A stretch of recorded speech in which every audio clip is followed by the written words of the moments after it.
નમસ્કાર. Standard 12 physics chapter 7 પ્રત્યાવર્તી પ્રવાહો ની વિડિયો લેક્ચર સિરીઝમાં આજે પાર્ટ 4 જોઈએ. આ પાર્ટમાં આપણે LCR શ્રેણી પરિપથને એસી વોલ્ટેજ લગાડતા તેમાં પ્રવાહની શું પરિસ્થિતિ મળે તે અંગે અભ્યાસ કરીશું.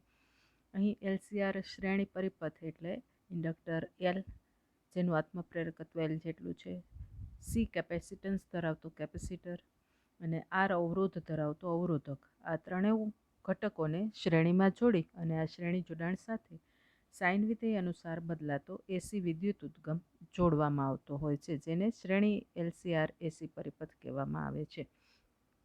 લગાડાતો વોલ્ટેજ સાઇન વિધેય મુજબ બદલાય છે, એટલે એનું સૂત્ર મળે V=Vm sin ઓમેગા t. હવે આપણે અહીંયા પરિપથમાં પ્રવાહનું સૂત્ર મેળવવા માંગીએ છીએ. એ માટે એકમાત્ર રસ્તો અત્યારે આપણી પાસે છે આ પરિપથ માટે બંધ ગાળાનો નિયમ લગાડવાનો. એના માટે આપણે ધારીએ છીએ, ધારો કે ટી સમયે સ્મોલ ક્યુ બરાબર કેપેસિટરની પ્લેટ પરનો વિદ્યુતભાર, સ્મોલ આઈ બરાબર પરિપથમાં ટી સમયે પસાર થતો પ્રવાહ હોય, તો આ બંધ પરિપથ માટે લૂપનો નિયમ એટલે કિર્ચોફનો બીજો નિયમ આ પ્રમાણે મળે. LdI/dt જે ઇન્ડક્ટરના બે છેડા વચ્ચેના પીડી થયા, IR જે અવરોધના બે છેડા વચ્ચેના પીડી થયા, અને +Q/C જે કેપેસિટરના બે છેડા વચ્ચેના પીડી થયા. આ ત્રણેય પીડીનો સરવાળો એ ઉદ્ગમને લાગુ પાડેલ એસી વોલ્ટેજ V જેટલો હશે. આમ આપણને સૂત્ર મળ્યું, therefore LdI/dt + IR + Q/C = V. હવે આ સમીકરણનો ઉકેલ મેળવવા માટે આપણને બે રીત મળે. સમીકરણનો ઉકેલ મેળવીને આપણે V અને I વચ્ચેનો કળા તફાવત મેળવવા માંગીએ છીએ, ઉપરાંત પ્રવાહનો કંપ વિસ્તાર પણ ગણવા માંગીએ છીએ. આ જે બે રીતની આપણે વાત કરીએ, એમાંની પહેલી રીત એટલે ફેઝર ડાયાગ્રામની રીતથી આપણે ઉકેલ મેળવી શકીએ, IM અને ફાઈ ગણી શકીએ.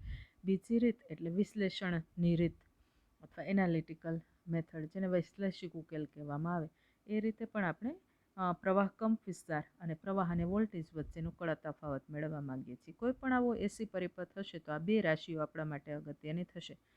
જો આપણને વોલ્ટેજ કંપ વિસ્તાર ખબર હોય તો એના પરથી પ્રવાહ કંપ વિસ્તાર કેટલો મળશે એ જાણવું, અને પ્રવાહ એ વોલ્ટેજ કરતાં કળામાં કેટલો આગળ કે પાછળ છે એ જાણવું.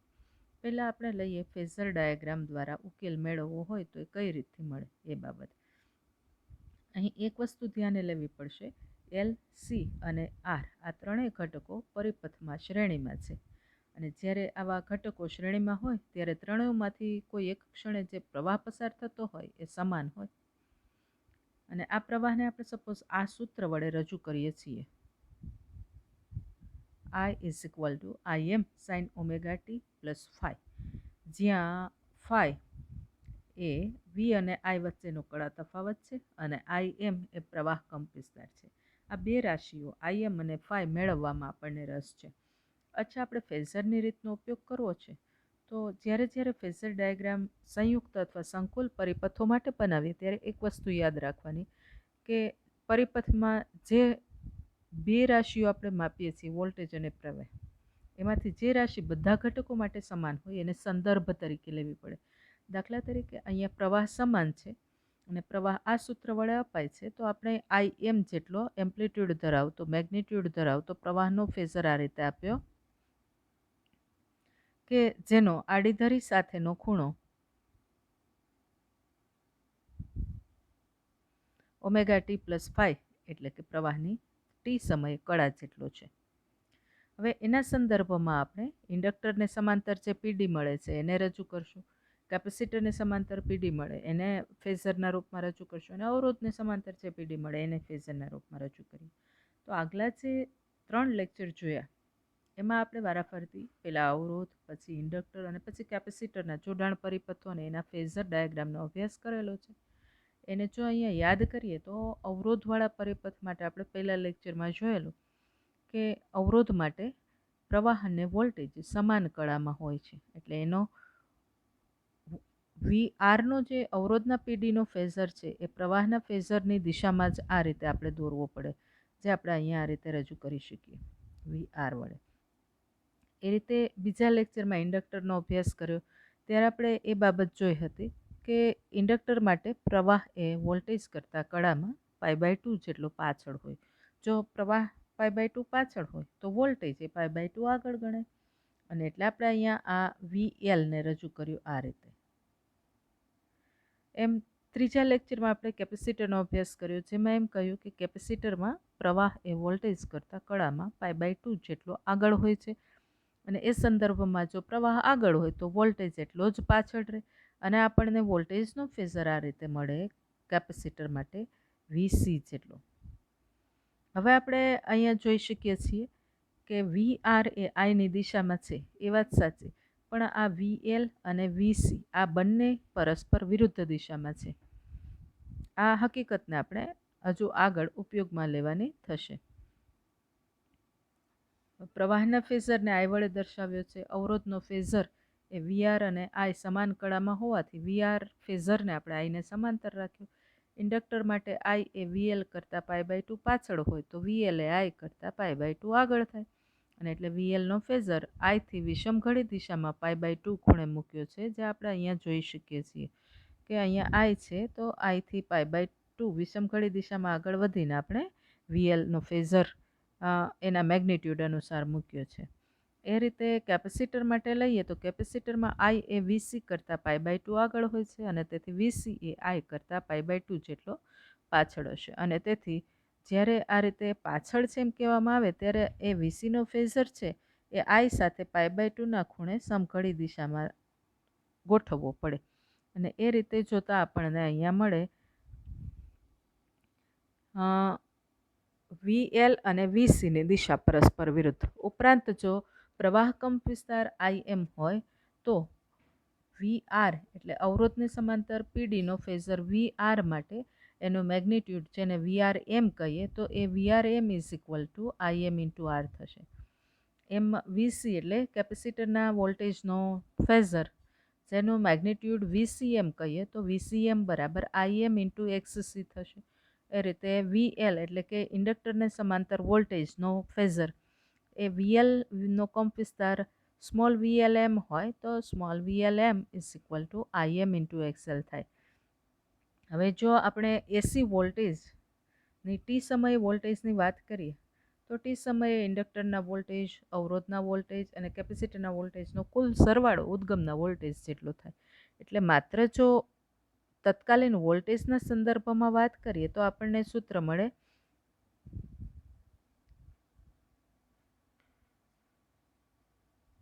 VL + VC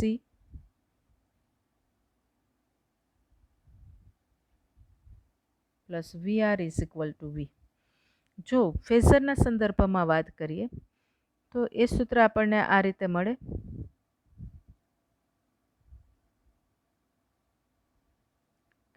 VL + VR + VC = V. એટલે ત્રણેય ફેઝરનો સરવાળો એ વોલ્ટેજનો પરિણામી ફેઝર આપે. પણ અહીંયા ફેઝરનો સરવાળો કરવાનો છે એટલે સાદા સરવાળાથી તો નહીં થાય.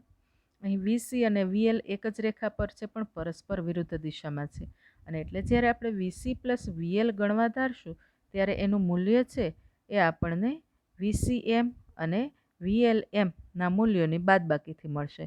બે સદિશો જ્યારે પરસ્પર વિરુદ્ધ દિશામાં હોય ત્યારે એમનું સંયોજન કરીએ ત્યારે મૂલ્યોની બાદબાકી કરતા હતા એવું જ અહીંયા આપણે કરવું પડે કે જો આપણે ફેઝર VC + ફેઝર VL લેવું હોય અને બંને ફેઝર પરસ્પર વિરુદ્ધ દિશામાં હોય તો બંનેના મૂલ્યોની બાદબાકીથી જે પરિણામી ફેઝર મળે એને ફેઝરની પરિભાષામાં કાં તો ફેઝર VC + ફેઝર VL કહેવું પડે, અથવા મેગ્નિટ્યુડની પરિભાષામાં કેવું હોય તો VCM - VLM આ રીતે રજૂ કરવા પડે. આ બાબતને આપણે સ્પષ્ટ રૂપે અહીંયા ફેઝર ડાયાગ્રામમાં સમજીએ તો જ આગળ વધી શકીએ. હવે આપણે પરિણામી વોલ્ટેજનો ફેઝર ગણવો છે તો એના માટે આપણે આ બે ફેઝરનો સરવાળો કરીએ એટલે આપણને પરિણામી વોલ્ટેજ મળી જાય. કારણ કે આપણે VC + VL કરીને આ ફેઝર મેળવ્યો છે અને હજુ એક VRનો ફેઝર આ છે. બંને ફેઝરનો સદિશ સરવાળો કરીને આપણે જો પરિણામી ફેઝર મેળવીએ તો એ પરિણામી ફેઝર આપણને પરિણામી વોલ્ટેજનો ફેઝર આપવાનો છે, અને એનું જે મેગ્નિટ્યુડ આવે એને આપણે VM કહી શકીએ એમ છીએ. હવે એના માટે આપણે આગળ વધીએ. પરિણામી વોલ્ટેજનો ફેઝર V એ સદિશ સરવાળાની રીતે મેળવવો છે, એટલે જેની બાજુઓ ફેઝર VR અને ફેઝર VC + VL છે તેવા કાટકોણ ત્રિકોણના કર્ણ જેટલું રૂપે છે, અને એનું માન થશે VM, જે આપણે હમણાં આલેખ ઉપરથી જોયું. અને પાયથાગોરસનો પ્રમેય લગાડીએ તો આપણને આ રીતે પ્રમેય આ કાટકોણ ત્રિકોણ માટે મળશે.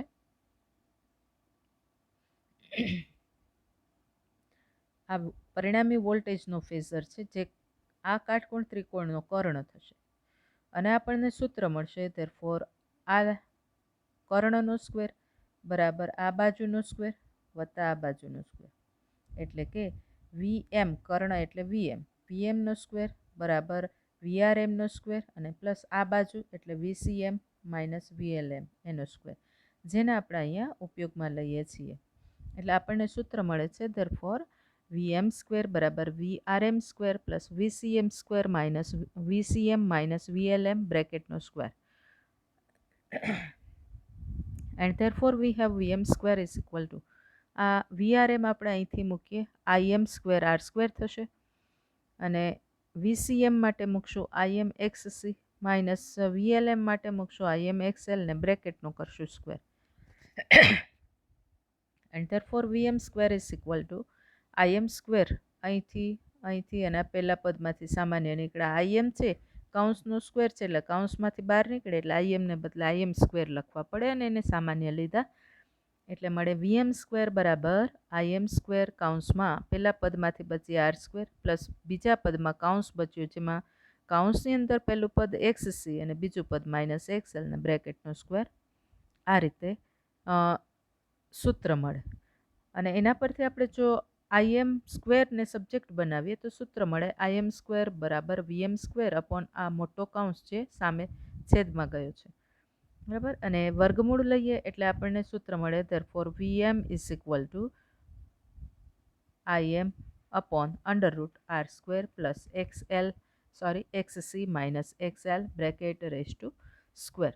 આ આપણને પ્રવાહ કંપ વિસ્તારનું મૂલ્ય અહીંથી મળ્યું.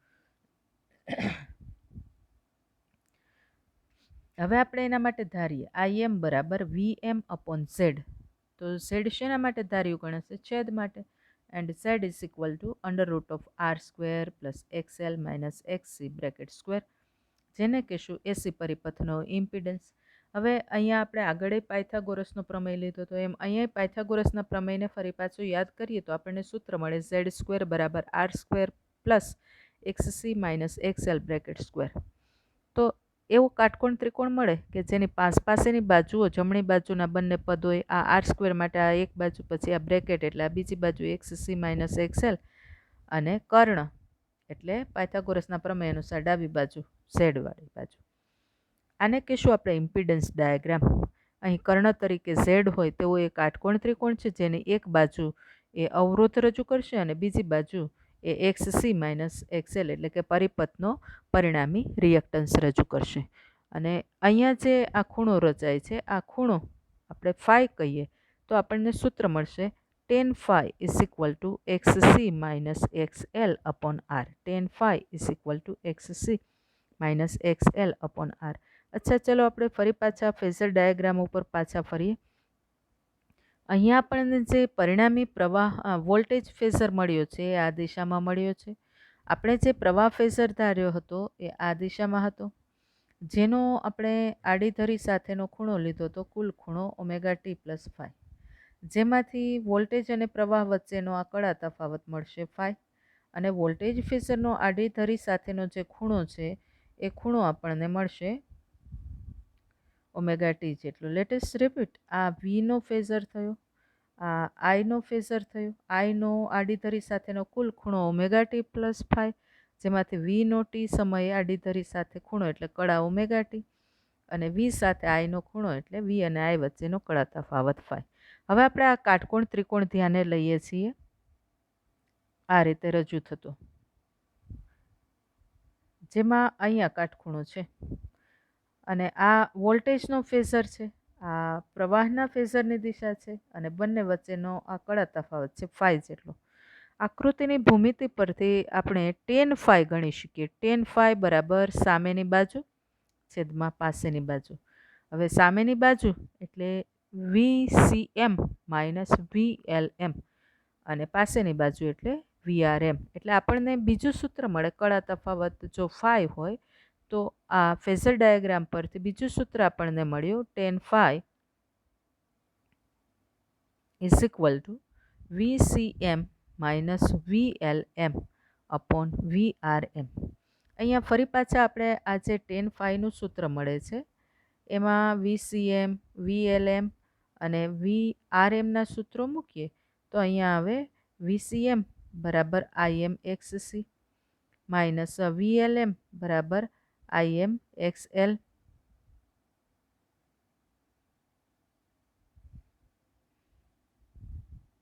IMXC માઇનસ IMXL અને VRM એટલે IMR. આ આપણને ટેન ફાઈ બરાબર મળ્યું. હવે એમાં બધામાંથી IM છે એટલે અંશછેદમાંથી કેન્સલ કરીએ તો એ આપણને મળે XC minus XL upon R. તમે જોઈ શકો છો કે આ જે સૂત્ર ટેન ફાઈનું આપણને વોલ્ટેજના સૂત્રો પરથી ફેઝર ડાયાગ્રામ પરથી મળ્યું હતું એ જ સૂત્ર અહીંયા આપણે સીધું ઇમ્પિડન્સ ડાયાગ્રામ પરથી મેળવી શકીએ. એટલે આ ફેઝર ડાયાગ્રામ, આ ઇમ્પિડન્સ ડાયાગ્રામ એ એસી પરિપથોનું વિશ્લેષણ સરળ બનાવવાની આગવી રીતો છે. અહીં આપણે એવું કહી શકીશું કે જો XC is greater than XL હશે તો ફાઈ ધન હશે અને પરિપથ પ્રભાવી રીતે કેપેસિટિવ પરિપથ થશે. કારણ કે જો XC is greater than XL હોય તો અહીંયા અંશ XC માઇનસ XL ધન થાય અને એટલે ટેન ફાઈ ધન થાય તો ખૂણો ફાઈ ધન થાય. અને જ્યારે કડા તફાવત ફાઈ ધન હોય ત્યારે પ્રવાહ એ વોલ્ટેજ કરતાં કડામાં ફાઈ જેટલો આગળ રહે છે. એટલે આવા પરિપથ કે જેમાં પ્રવાહ એ વોલ્ટેજ કરતાં કડામાં થોડોક આગળ રહે પ્રભાવી રીતે આવા પરિપથને આપણે કેપેસિટિવ પરિપથ કહી શકીએ. હવે જો XL is greater than XC હશે તો અહીંયા આપણને XC માઇનસ XL છે એ ઋણ મળશે અને તો ટેન ફાઈ ઋણ મળશે અને તો ફાઈ પણ ઋણ મળશે. અને જ્યારે ફાઈ ઋણ હશે ત્યારે પ્રવાહ એ વોલ્ટેજ કરતાં કડામાં ફાઈ જેટલો પાછળ જશે. હવે જ્યારે પ્રવાહ પાછળ રહેતો હોય એટલે લેગ બિહાઇન્ડ થતો હોય ત્યારે આવો પરિપથ પ્રભાવી રીતે ઇન્ડક્ટિવ પ્રકારનો પરિપથ છે એમ કહેવાય. અત્યારે આપણે આ બધા વિશ્લેષણ છે એ થિયોરિટિકલી શીખીએ છીએ પણ જ્યારે તમારે એ એન્જિનિયરિંગ લેવલે પ્રેક્ટિકલી આ બધાનો અભ્યાસ કરવાનો આવે ત્યારે આ બાબતો ખાસી ઉપયોગી થઈ પડે જો અત્યારે એને બરાબર આત્મસાત કરી હોય તો.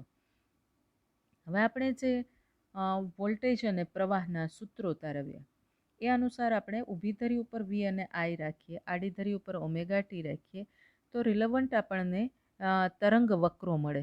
જેમાં આ જે બ્લેક પેનથી રજૂ કર્યો છે એ છે વોલ્ટેજનો તરંગ વક્ર, રેડ કલરની પેનથી રજૂ કરેલો છે એ છે પ્રવાહનો તરંગ વક્ર. સ્પષ્ટ રૂપે આપણે અહીંયા XC is greater than XL પ્રકારની કન્ડિશન લીધી છે એટલે પરિપથ પ્રભાવી રીતે કેપેસિટિવ છે અને એટલે પ્રવાહ એ વોલ્ટેજ કરતાં કડામાં ફાઈ જેટલો આગળ છે. અને એટલે અહીંયા વોલ્ટેજ મહત્તમ મૂલ્ય ધારણ કરે એના પહેલાં ફાઈ જેટલા પહેલાં પ્રવાહ મહત્તમ મૂલ્ય ધારણ કરે, વોલ્ટેજ શૂન્ય મૂલ્ય ધારણ કરે એનાથી ફાઈ જેટલો પહેલાં પ્રવાહ શૂન્ય મૂલ્ય ધારણ કરે છે. હવે આ બધી બાબતોને આપણે ફેઝર ડાયાગ્રામથી રજૂ કરવી છે તો એના માટે બે વસ્તુઓ આપણે અહીંયા ધ્યાને લેવી પડે. પહેલું એ કે આ તરંગ વક્રની ઓમેગા ટીવાળી આડી ધરીને બરાબર એક રેખસ્થ આડી ધરી અહીંયા રચી એને લંબરૂપે બીજી ઊભી ધરી એટલે વાયક્સ 4 ચરણો રજૂ કરવા માટે તૈયાર કરી. હવે આપણી પાસે જે તરંગ વક્ર છે એ તરંગ વક્રમાં આપણે T1 સમયે કડા ઓમેગા T1થી ઊભી લાઈન દોરીએ તો એ આ બંને આલેખને નિશ્ચિત બિંદુઓમાં છેદે છે. જ્યાંથી છેદે છે ત્યાંથી આપણે આડી લાઈન બાજુના ફેઝર ડાયાગ્રામ સુધી પહોંચાડીએ આ રીતે. હવે વોલ્ટેજનો ફેઝર દોરવો છે તો આપણને ખબર છે કે T1 સમયે વોલ્ટેજની કડા છે એ ઓમેગા T1 જેટલી થશે અને એ વોલ્ટેજ ફેઝરનું મેગ્નિટ્યુડ છે એ આ રીતે વોલ્ટેજ કંપ વિસ્તાર જેટલું રાખવું જોશે. અને એટલે આ આડી ધરીની જમણી બાજુની અક્ષ સાથે ઓમેગા T1 ખૂણો બનાવતી દિશામાં આપણે એક ફેઝર Vનો ફેઝર રજૂ કર્યો. આ Vનો ફેઝર છે એ આડી ધરી સાથે ઓમેગા T1 ખૂણો બનાવે છે. આ ઉપરાંત એનું મેગ્નિટ્યુડ છે એ વોલ્ટેજ કંપ વિસ્તાર જેટલું છે. હવે પ્રવાહનો ફેઝર તૈયાર કરવો છે તો એના માટે આપણે આ જે લાઈન અહીંયા પહોંચી છે એ લાઈન સુધી ફેઝર હશે એ ધ્યાને લેવું પડશે. ઉપરાંત આ વોલ્ટેજ સાથે ફાઈ જેટલા ખૂણે આગળ એટલે વિષમઘડી દિશામાં ફાઈ જેટલા ખૂણે પ્રવાહનો ફેઝર હશે બીજી કન્ડિશન. ત્રીજી કન્ડિશન, પ્રવાહ ફેઝરનું મેગ્નિટ્યુડ છે પ્રવાહ કંપવિસ્તાર જેટલું રાખવું પડશે.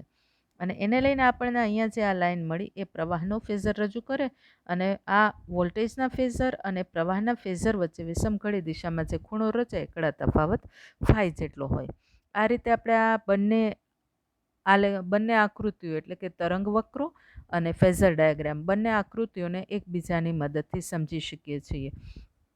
અહીં સ્પષ્ટ રૂપે તારણ નીકળે છે આઈ એ વી કરતાં ફાઈ જેટલો આગળ છે કારણ કે X C is greater than XL છે. આઈ અને વીને જેમ આપણે વિષમઘડી દિશામાં ભ્રમણ આપતા જશું એમ આકૃતિ બી મુજબના આ તરંગ વક્રો આપણને મળતા જાય છે. આ જે રીત હતી એ ફેઝર ડાયાગ્રામની રીત હતી. બધી પરિસ્થિતિઓમાં આ રીતે સંપૂર્ણપણે ચોકસાઈ ભરી છે એવું જરૂરી નથી. એને બદલે જો આપણે ગણિતીય અથવા વિશ્લેષિક ઉકેલ લઈએ તો એ કોઈ પણ પરિસ્થિતિમાં રહેલા LCR શ્રેણીયસી પરિપથને લગાડી શકીએ છીએ. ફરી પાછી આપણી શરૂઆત તો આગલા લૂપના નિયમના સમીકરણથી જ થશે જે આગળના થિયરમમાં લીધેલું હતું એ સમીકરણ જે આ પ્રમાણે છે L di/dt plus RI plus Q/C is equal two V. જ્યાં V એટલે તત્કાલીન એસી વોલ્ટેજ જેના માટે આપણે લખી શકીએ V બરાબર VM sin ઓમેગા ટી. પ્રવાહ I એટલે dq/dt અને di/dt માટે આપણે લખી શકીએ is equal two d/dt of dq/dt એટલે કે વિદ્યુતભારનું એકવાર સમય વિકલન કરીએ તો પ્રવાહ મળે અને બીજી વાર સમય વિકલન કરીએ તો પ્રવાહના ફેરફારનો દર મળે છે.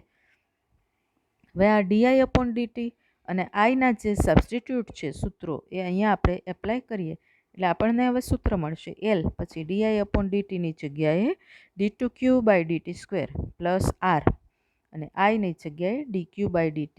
આ બાકીના બે પદ એમને એટલે plus Q/C is equal to Vની જગ્યાએ મૂક્યું VM sin ઓમેગા ટી. આ જે સમીકરણ છે એ અવમંદિત દોલકોના વિકલ સમીકરણ જેવું છે અને એનો જે રીતે ઉકેલ મેળવ્યો તો એ જ રીતે અહીંયા આપણે ઉકેલ ધારી શકીએ. વિદ્યુતભાર ઉકેલ રૂપે મળે અને એ ઉકેલ આવે Q is equal two QM sin omega T plus 5 પ્રકારનો. હવે જો Qનું આ સૂત્ર હોય તો એના પરથી પ્રવાહ મળે I is equal two dq/dt. હવે એમાં QM અચળ એટલે એને વિકલનની બહાર અને સાઇનનું વિકલન થાય કોસ એટલે ગુણાકારમાં કોસ ઓમેગા ટી પ્લસ 5 અને અહીંયા ટીનો સહગુણક ઓમેગા એ અહીંયા ગુણાકારમાં મૂક્યો. બીજી વાર વિકલન લઈએ એટલે di/dt બરાબર d2q/dt² બરાબર આ QM અને ઓમેગા એમને કોસનું વિકલન થાય minus sign omega T plus 5 અને ફરી પાછો ટીનો સહગુણક ઓમેગા ગુણાકારમાં એટલે ઓમેગા બે વાર આવ્યો એટલે અહીંયા ઓમેગા સ્ક્વેર લીધું એટલે મળ્યું d2q/dt² is equal to minus QM omega square sign omega T plus 5. હવે આ બધી બાબતોને આપણે સમીકરણમાં આગળના સમીકરણ 1માં મૂકીએ તો પહેલું જે પદ હતું L d2q/dt² એમાં Lની સાથે ગુણાકારમાં મૂકવું પડે minus QM omega square sign omega T plus 5. બીજું પદ હતું પ્લસ R ઇન્ટુ I એમાં પ્લસ R અને આઈની જગ્યાએ મૂકવું પડે QM omega cos omega T plus 5. ત્રીજું પદ હતું પ્લસ Q/C એમાં Qની જગ્યાએ મૂકવું પડે QM sign omega T plus θ/C. અહીંયા બધે ફાઈ નહીં પણ આપણે થીટા લેવું પડશે છેક અહીંથી. Q બરાબર QM sign omega T plus theta એના પરથી મેળવ્યું I બરાબર QM omega cos omega T plus theta એના પરથી મેળવ્યું d2q/dt² બરાબર minus QM omega square sign omega T plus theta અને ત્યાર પછી મળ્યું સમીકરણ 1માં મૂકતા minus L QM omega square sign omega T plus theta plus R QM omega cos omega T plus theta plus QM sign omega T plus theta upon C is equal two VM. હવે આ ડાબી બાજુએ ત્રણેય પદમાંથી આપણે QM omega સામાન્ય લઈએ એટલે પહેલા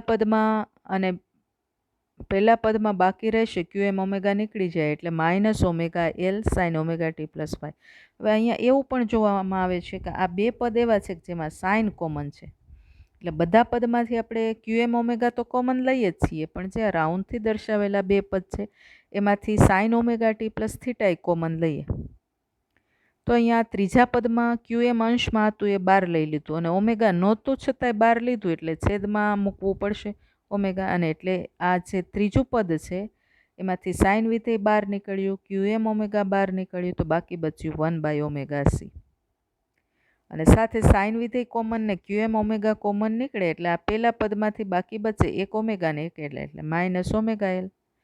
હવે વચ્ચેનું એક પદ બાકી રહ્યું જેમાંથી ક્યુએમ ઓમેગા 12 નીકળી ગયા એટલે બાકી બચ્યું હવે માત્ર આર અને આર અને કોસ ઓમેગા ટી પ્લસ 5 જે આપણે અહીંયા લખ્યા, એટલે plus R cos omega T plus theta is equal to 0. Is equal to VM sine omega T. Let us repeat now કે ફરી પાછું આપણે અહીંયાથી આગળ વધીએ તો આ સમગ્ર ડાબી બાજુના 3 પદ છે એમાંથી સાઇનવાળા 2 પદને આગળ લઈશું. પહેલાં લખશું ત્રીજું પદ, પછી પહેલું પદ ને પછી બીજું પદ. અને હવે બધા પદમાંથી ક્યુએમ ઓમેગા સામાન્ય લઈશું.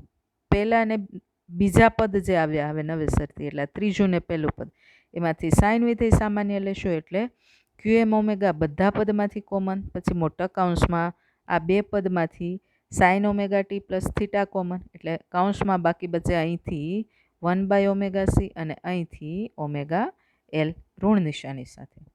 પછી હવે આવ્યું આ બીજા પદને છેલ્લે ત્રીજા પદ રૂપે મૂક્યું જેમાંથી ક્યુએમ ઓમેગા કૌંસની બહાર રહ્યા એટલે plus R cos omega T plus theta મોટો કૌંસ પૂરો ઇઝ ઇક્વલ ટુ જમણી બાજુ એમને વીએમ સાઇન ઓમેગા ટી. હવે અહીંયા આપણે એક ધારણા બાંધીએ છીએ કે આપણે લખશું XC બરાબર 1/ωc, XL બરાબર ઓમેગા એલ, અને તો આપણને સૂત્ર આવું મળશે. ધેરફોર ક્યુએમ ઓમેગા કૌંસમાં આ પદ પહેલાં લઈએ છીએ R cos omega T plus theta plus પછી આ બ્રેકેટમાં પહેલાં રિએક્ટન્સ સંકેતનો ઉપયોગ કરીએ એટલે 1/ωcની જગ્યાએ XC માઇનસ ઓમેગા એલની જગ્યાએ માઇનસ XL બ્રેકેટ કમ્પ્લીટ ને ગુણાકારમાં sign omega T plus theta મોટો કૌંસ પૂરો. એના બરાબર આવશે જમણી બાજુ એમને વીએમ સાઇન ઓમેગા ટી. હવે આ સમીકરણને ઝેડ બરાબર √r² plus XC minus XL bracket square વડે ગુણાકાર અને ભાગાકાર કરીએ એટલે કૌંસની બહાર ગુણાકાર કરશું અને કૌંસમાં ભાગાકાર મૂકશું એટલે આપણને મળશે ક્યુએમ ઓમેગા ઇન્ટુ ઝેડ, જે અહીંયા ગુણાકારમાં લીધો ઝેડ એટલે આવ્યું, અને મોટા કૌંસમાં પહેલા પદના ભાગાકારમાં ઝેડ રાખીએ એટલે R/Z આવ્યું અને આ કોસ વિધેય એમને cos omega T plus 5 plus બીજા પદમાં ભાગાકારમાં ઝેડ નાખીએ એટલે આવે XC માઇનસ XL/Z અને એના ગુણાકારમાં sign omega T plus theta એમને એમ રહ્યું મોટો કૌંસ પૂરો એન્ડ જમણી બાજુ એના બરાબર થશે વીએમ સાઇન ઓમેગા ટી. અચ્છા, હવે અહીંયા જે આપણને મળ્યા છે R/Z એને આપણે લઈશું કોસ ફાઈ તરીકે એટલે કોસના ગુણાકારમાં કોસ આવશે.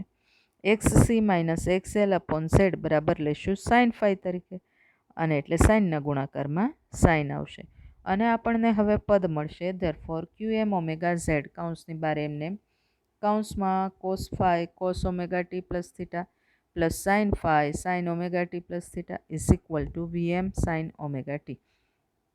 હવે અહીંયા જે વિશ્લેષણ આવ્યું છે કૌંસની અંદર cos cos plus sine sine પ્રકારનું છે, જે આપણને cos alpha cos beta plus sine alpha sine beta બરાબર કોસ આલ્ફા માઇનસ બીટાના ફોર્મમાં મળે, અને એટલે આપણે લખી શકીએ QM omega Z is equal two cos આલ્ફાની જગ્યાએ શું આવશે ઓમેગા ટી પ્લસ થીટા અને માઇનસ બીટાની જગ્યાએ આવશે phi. That is equal to Vm sin omega t, and therefore we have Vm is equal to Qm omega z, જ્યાં આપણે બંને બાજુના ત્રિકોણમિતિ વિધેયોના સહગુણકોની સરખામણી કરી છે.